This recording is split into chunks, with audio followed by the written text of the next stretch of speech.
5 years ago, I got out of a serious relationship. I had been with her for almost a decade. We started dating in high school and stayed together through college and beyond. I feel like high school sweethearts rarely work out in the end. For the first time in a long time, I was gonna try dating. I had no idea how to even date as an adult, so I did what a lot of people did and downloaded some dating apps. I went on a few dates with a few different women, but they went nowhere. That changed when I met JoJo. Her name was Josephina, but she hated it, so she went by JoJo. We started talking and taking things slow because we both got out of long-term relationships. Not long into our brand new relationship, she was asking me to sleep over at her place. At first, I turned down the invitation because I liked taking it slow, and sleeping over was a huge step for me. She kept asking me almost every day if I would sleep over, even going as far as telling me I could take the couch if I was uncomfortable. I finally asked her why she wanted me to stay over so badly. She got quiet and almost looked embarrassed. She said she didn't want to tell me the reason, but it would mean the world if I stayed. I told her I would stay only if she told me the reason, and I promised I wouldn't judge her, a promise that I was about to break in about 2 minutes. She went on to tell me that for the last few weeks, she hasn't been able to sleep well. She would wake up in the middle of the night and swear she could see someone standing in the corner of her bedroom. She originally thought it was just shadows. Darkness has a way of playing tricks on her eyes, but when she would wake up in the morning, that corner with the shadow was empty, and nothing around the room looked like it could make a person-shaped shadow. Over the few weeks that followed, she said that she had become even more scared. She said she couldn't even get out of bed if she wanted to. She slept on the couch one night, and when she woke up in the middle of the night, the shadow figure was standing in a doorway. She was convinced she was going crazy. The night before she told me all this, she threw a stuffed animal at the shadow to prove that she wasn't crazy. But instead of the stuffed animal just hitting the wall, it hit the shadow, and the figure moved slightly. Part of me felt bad. She was practically in tears when she was telling me all this. I wasn't lying when I said I was about to break the promise of not judging her. I have a bad habit of turning things into jokes in serious moments to cope with my awkward emotions, and in this situation, humor failed. I smiled and told her that it had to be the monster under her bed. She was even more upset by that comment. She went on to say that this is why she didn't want to tell me, because she knew that I would think she was crazy. I told her I didn't think she was crazy, and that there was most definitely some kind of rational explanation. I suggested that maybe it was some type of sleep paralysis. I remember hearing stories of people seeing shadow entities, but she was convinced that it wasn't that. I told her to try sleeping with the light on. If the light were super bright, then no shadow monsters can form. She told me that she tried that, and instead of seeing a shadow in the corner of her room, the closet door cracked open on its own, and the shadow was in the closet. I hate to say this and sound like an insensitive jerk, but I was starting to think that JoJo was a little crazy. It's not that I didn't believe her, it's that I didn't believe she was seeing a shadow monster or whatever. In my opinion, there's always an explanation for the unexplainable. In an effort to do some damage control for my monster under the bed comment, I agreed to stay over that night. It was like 8 o'clock that night, and she was already falling asleep on the couch during the movie we were watching. She was exhausted from not sleeping well for the last few weeks. I remember having a fleeting thought that maybe JoJo was hallucinating from lack of sleep. I decided not to wake her up since she looked so uncomfortable. She was dead asleep, fully extended on the couch, and I was sitting upright next to her head playing with her hair. A few hours had passed, and I finally started getting tired. I turned the TV off and tried to get as comfortable as I could while sitting in this upright position. Eventually, I fell asleep. I don't recall the exact time, but JoJo woke me up at some point during the night.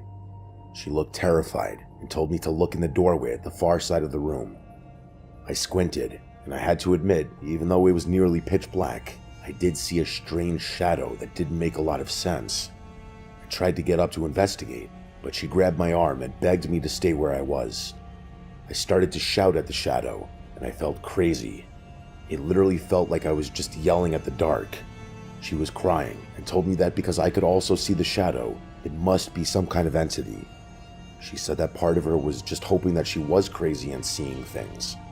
I told her it wasn't an entity, and if she would let me get up to investigate, I could prove that it was nothing. but she still held me down. I asked her what happens next, and she said nothing. It just stares at her. I was being ignorant at the time because this all just seemed ridiculous to me. If whatever this thing is was real and doesn't move or attack, then who cares? I decided I was going to pick up one of the throw pillows on the couch that was next to me and throw it at the shadow in the doorway. My logic was that if it's truly just a shadow in the doorway, this pillow will go right through it. Just as I was about to throw the pillow, JoJo stopped me. She reminded me that she already threw something at it and the shadow moved. She didn't want it to move again. I told her I needed to see it for myself. I grabbed the pillow and threw it as hard as I could at the doorway, expecting to see the pillow continue to sail right through the shadowy door frame. Instead, I heard a thud, and I watched the pillow hit something and fall to the ground. Then, whatever shadow was in the doorway slowly disappeared into the room behind the doorway. I sat up now, and for the first time, I was on high alert. I could not explain what that was. JoJo was hysterical on the couch, crying and screaming that something wasn't right. Even though she continued to hold me down, I got up and made my way to the doorway. She was screaming at this point to come back to the couch.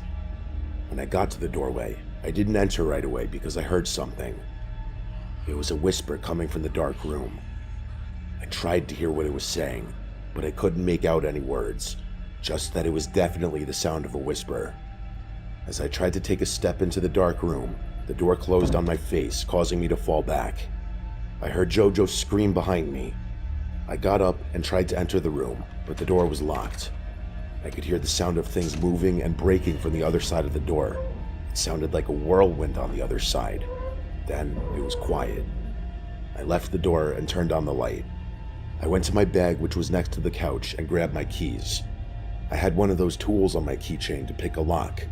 I successfully picked the lock and went into the room.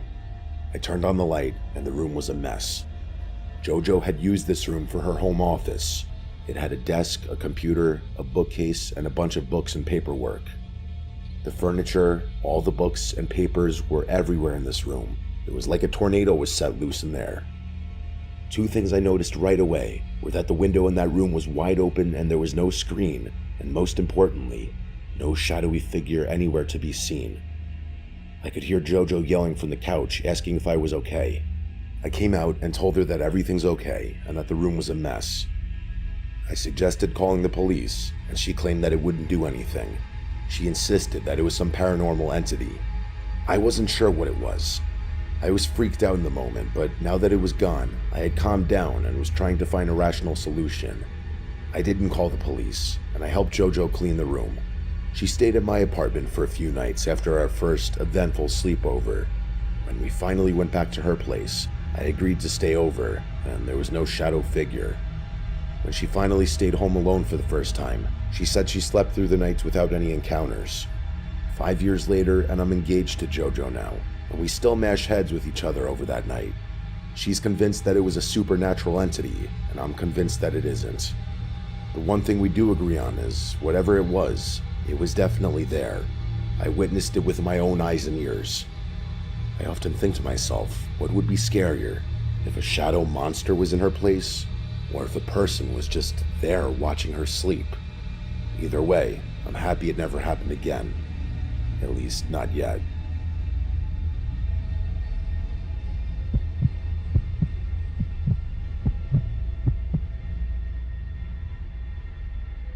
When I was in high school, I wasn't exactly a popular kid. I wasn't bullied or anything like that. I just wasn't the kid who was invited to every party, and that was okay. My parents were strict, so strict that it reached the level of annoyance. I was rarely allowed to do anything, so not being invited to parties and other gatherings worked out. All through high school, I basically had one friend, Evan. His parents were more strict than mine. Whenever I was allowed to do anything, it was only with Evan. One weekend during senior year, my parents were going out of town.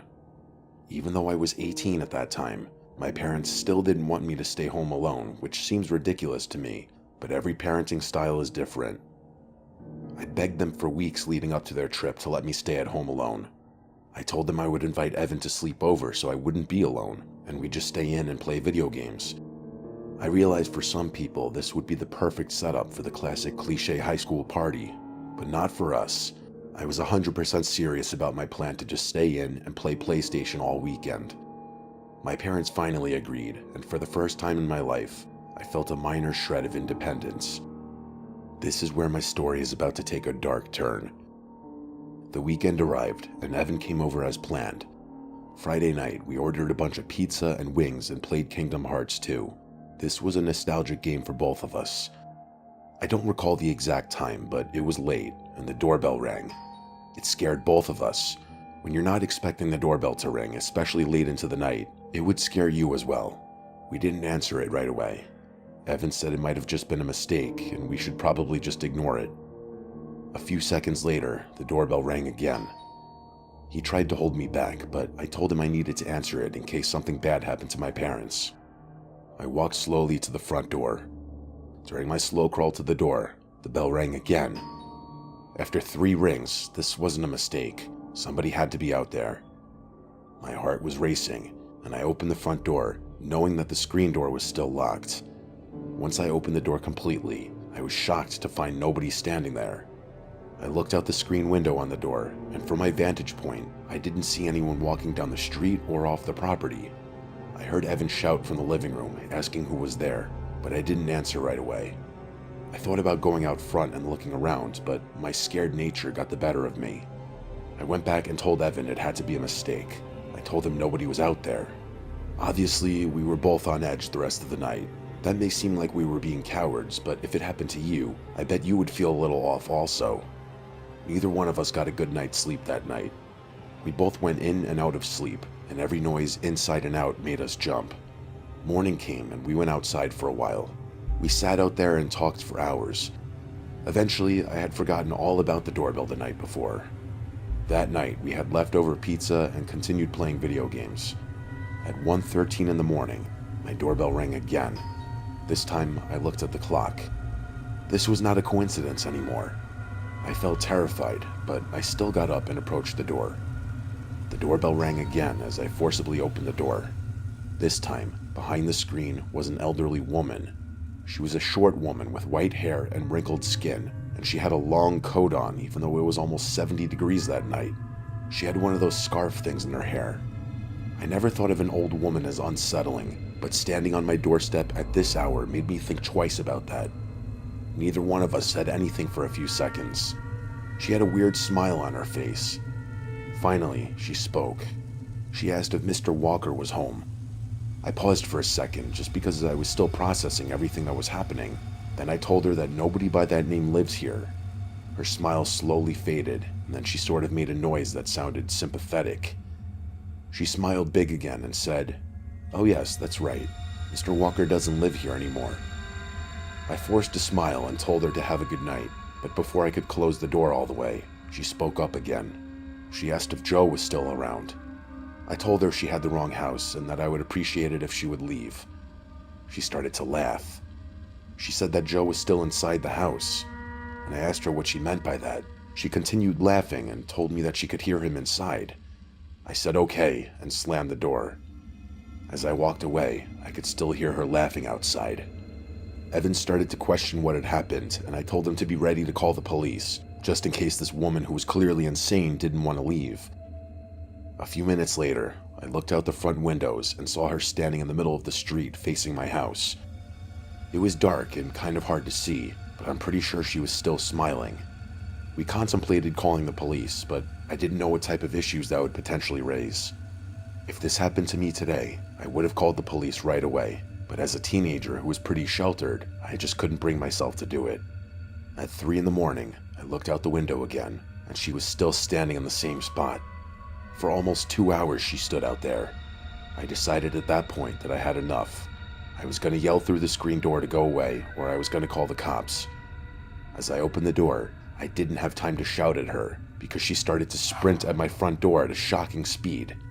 This woman was old, very old, and I have no idea how she was able to move that fast.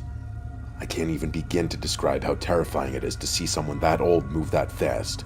It seemed unnatural. Before she got to the house, I slammed the front door and screamed.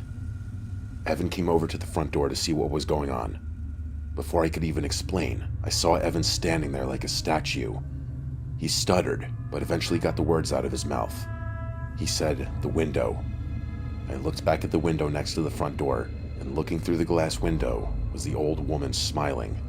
She was bending sideways in an almost unnatural way. I grabbed the house phone and called the police. For a few minutes, the woman stood in the exact spot, staring through the window and not moving. A couple of minutes before a squad car arrived, she left. I could tell the cop was apprehensive about everything we told him. At the end of the day, we were just a couple of high school kids telling a story about an unnaturally fast and athletic elderly woman. I wouldn't believe me either. He took our statements and left. In case it wasn't obvious already, we didn't sleep that night. I expected her to show up as soon as the cop left, but thankfully she never came back that night. My parents came home late Monday morning. I wasn't going to tell them what happened, but eventually I caved in.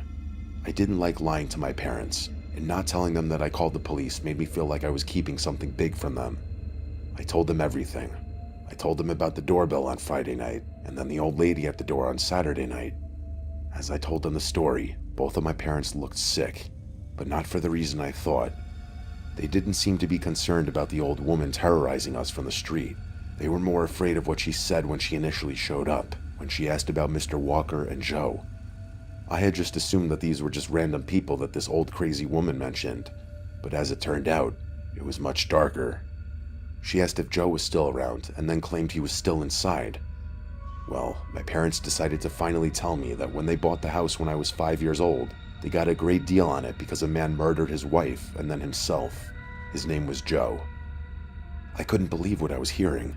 I was terrified. This woman said she could still hear him inside.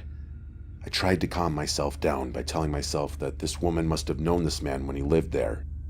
I wish that's where the story ended, but things are about to get even more disturbing. While I was sitting out there trying to process the news about Joe, my dad told me there was more. The reason we moved out of our first house when I was 5 years old was that this man, who called himself Mr. Walker, would terrorize my family and stalk our house. He would call at all hours of the night, threatening my dad, and even show up on the doorstep and continuously try to break in. My parents called the police many times, but they couldn't do anything. This went on for months. My dad, who used to hunt, had rifles and would stay up all night and try to catch Mr. Walker. One night, Mr. Walker successfully broke into the house, and my dad took a shot. He didn't know if he missed him or hit him in the shoulder. He ran away, and my dad never saw him again. We moved away a few weeks later, and after that ordeal is when my parents became so strict. It took me a while to process everything my parents told me. I was angry that they never told me before, but I understood. After all this, I'm still left scratching my head. We still have no idea who that woman was and how she knew so much, especially about Mr. Walker. That night with Evan happened 16 years ago now. During that time, the woman never came back. I don't live at home anymore, but whenever I visit my parents, I find myself looking out that front window, just wondering where that old woman went. Maybe my parents were cursed, I don't know. I just hope all the dark clouds that followed us for years have finally gone away.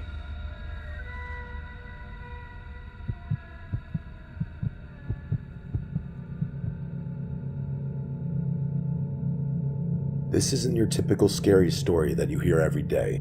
There's no ghosts or demons or creepy stalkers, just the potential confirmation that monsters are real and they can literally live next door to you. For the majority of my life, I never really thought of this story as scary, just weird and maybe slightly unnerving, but not scary. I've told it for years now, and when I do, people are always freaked out. It was just recently that I started to think about this story differently, and now I think it's horrifying. I don't know exactly how old I was, but I was in 5th grade, so I was likely around 10. I had a lot of friends in and outside of school. My parents would call me a social butterfly. In the middle of the school year, we got a new student in the class. His name was Alfred. He was a little awkward. It's hard being the new kid, and it's even harder to be the new kid halfway through the year. I remember some of my friends making fun of him because of his name. They started calling him the Butler because that's the name of Batman's butler in the comics. Then the name got shortened to the Butt. You can imagine how much a bunch of 5th graders loved that name. Even all the girls started calling him that. I felt bad, but it didn't look like it bothered Alfred that much. He just took the verbal abuse as it came and went about his life. I think the reason I had a soft spot for Alfred was that his family moved into the house that was directly next door to mine. We rode the bus together and walked home together. I realized in those short walks that he and I had a lot in common that my other friends didn't like. Specifically, we both loved professional wrestling, which my other friends hated with a passion. It's one of those things that you either like or hate. I feel like there isn't much middle ground with wrestling. We bonded over this general interest for a couple of months, but we never hung out outside of school. Even in school, our conversations were brief. I sat with my other friends at lunch, and they refused to let Alfred sit with us. Kids are ruthless, but Alfred didn't care. One Friday afternoon, when I got home from school, my mom was on the phone. She was doing her classic friendly mom voice. When she hung up, she told me she was talking to Alfred's mom on the phone. His mom apparently told my mom that he's been struggling in school and that she thinks it's because mostly everyone is mean to him except for me. She asked my mom if I could come over for a sleepover that night. I liked the kid fine, but I didn't want to sleep at his house. My friends would kill me if they found out. My mom, being the nice woman she is, told Alfred's mom that I would love to stay over. I didn't try fighting with my mom because I knew this would be an argument I would lose. I figured I could talk wrestling and I would just make the best of it. I went over in the late afternoon. His parents were super nice. His dad was wearing a wrestling shirt and was outgoing. He was doing a bunch of impressions and started talking to me about wrestling, and I was honestly having a good time. As it got late, his parents told us that they were going to bed and that we could stay up as late as we wanted, as long as we weren't loud and didn't go in the basement. After they went upstairs, I asked him why we couldn't go in the basement, and he told me that his dad has stuff down there for his job that's dangerous. It's just best to avoid going down there so we don't get hurt. I thought that was weird, but I shrugged it off. We hung out for a while, and eventually we went to sleep. Well, Alfred went to sleep. I couldn't sleep. I never could whenever I stayed overnight somewhere. I just didn't sleep well when I wasn't home. During the night, I heard his dad come downstairs. I pretended like I was sleeping. A few seconds later, I heard him walk away and open a door in the connecting hallway. He closed the door behind him, and I could hear footsteps descending from the vent near my head. I didn't hear anything for a little. I thought it was weird that his dad woke up in the middle of the night and went into the basement, but I didn't really care. Then I heard a strange, muffled sound coming from the vent. It sounded like a TV, but a little more static. The sound was way too distorted for me to hear anything specifically. It was probably close to an hour, and the distorted sound ended, and I heard him come upstairs again. He walked back to the living room, stood for a moment, and then went back upstairs. I fell asleep not long after that. When I woke up in the morning, Alfred's dad was making breakfast. He was the same vibrant guy I had met yesterday afternoon. While we were eating, he started talking about older wrestling. He said that he had a ton of wrestling shows that were recorded on VHS tapes in the basement. Alfred perked up and told me that I had to watch some of these matches because they were amazing. His dad said to me that if it was okay with my parents, I could stay over again, and that he would grab some tapes from the basement for us to watch. I said okay because I wasn't planning on doing anything else anyway, and I thought it would be cool to watch some old wrestling that I'd never seen before. He told us he had to run out for a few hours, but when he came back, we would watch some tapes if I was still over. I was excited. I remember thinking to myself that he must have gone down into the basement last night to watch some old wrestling. That would explain the older TV static sound I heard from the vent. My mom said I could stay over again. I started talking to Alfred about some of the tapes, and he was going into details of awesome-sounding matches I needed to see. I told Alfred I heard his dad go into the basement last night, and it sounded like he was watching something. He seemed confused, like he didn't understand why his dad would go into the basement in the middle of the night. In my attempt to snap him out of confusion, I suggested maybe we go down into the basement and look at his legendary wrestling tape collection. Alfred looked nervous. He said we really shouldn't go down there, especially without his dad. Being the terrible friend I was, I told him that he wouldn't even know we went down there. We'll go look at the tapes and then be back upstairs before he gets home. He was reluctant, but agreed. I think he just wanted to be agreeable because he didn't want to jeopardize our new friendship. We snuck into the basement, and it looked like a typical old basement. It was dark, cold, and unfinished. In the back of the basement was this creepy yellow wooden door with spray paint on it that said, "Get out." When I pointed to the ominous-looking door, He said that it was like that when they moved in, and his dad thought it was cool, so he left it. Alfred approached the yellow door and said that the tapes were behind the door. He opened the door, and it was an entire wall of shelves with videotapes on them.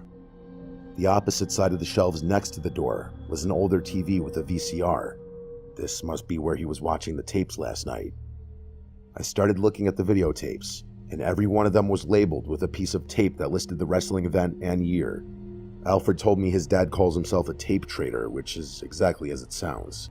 Wrestling fans used to trade wrestling tapes to acquire rarer matches and wrestling from other countries. I was amazed by this. As I was running my fingers across one of the shelves, I noticed a few tapes scattered among the hundreds of videotapes that would say things like Wrestling Tape 1 and Wrestling Tape 2 and so on. Everything else was detailed. It felt weird that these ones were so basic. I grabbed the tape that said Wrestling Tape 2 and made my way to the VCR. Alfred asked what I was doing, and I told him I wanted to see what was on one of these random tapes. He told me to hurry up so we wouldn't get in trouble. I inserted the tape, and instead of wrestling coming up, it was static, grainy footage of a red backdrop. Everything on the screen was red. A red wall, floor, and ceiling. The only other thing in the fuzzy image was a wooden chair. While the tape was playing, nothing was happening in the image on the screen, but in the background, you could hear screaming. The type of screaming that still lingers in your head decades later. Just as I was about to eject the tape, a man in a mask came onto the screen in a disturbingly cheerful voice and said to the camera, "Stay tuned. You'll want to see what happens next." He started to laugh as the screams just outside the camera view got louder. Alfred stopped the VCR and said he heard a car outside. We turned the TV off and ran upstairs as fast as we could. His dad came inside and was acting goofy, just like he had been for all of our other interactions. He told us to give him a few minutes, and then he would find some matches for us to watch.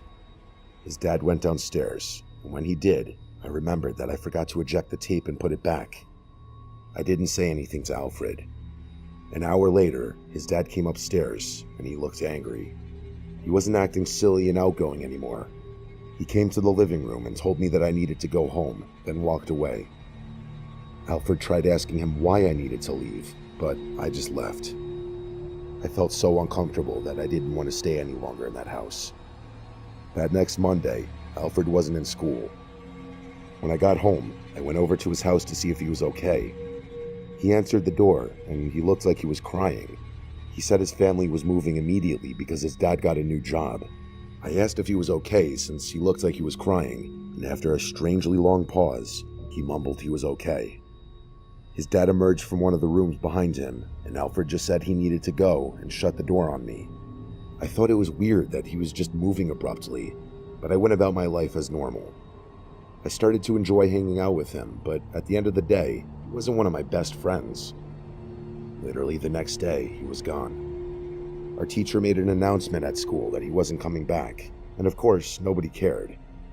It was years later when I brought up the story again to a bunch of friends when we were hanging out. I told them about the tapes and the weird red room. One of my friends started freaking out and telling me this story about something called the Red Room, which was only accessible on the dark web, something I had never heard of.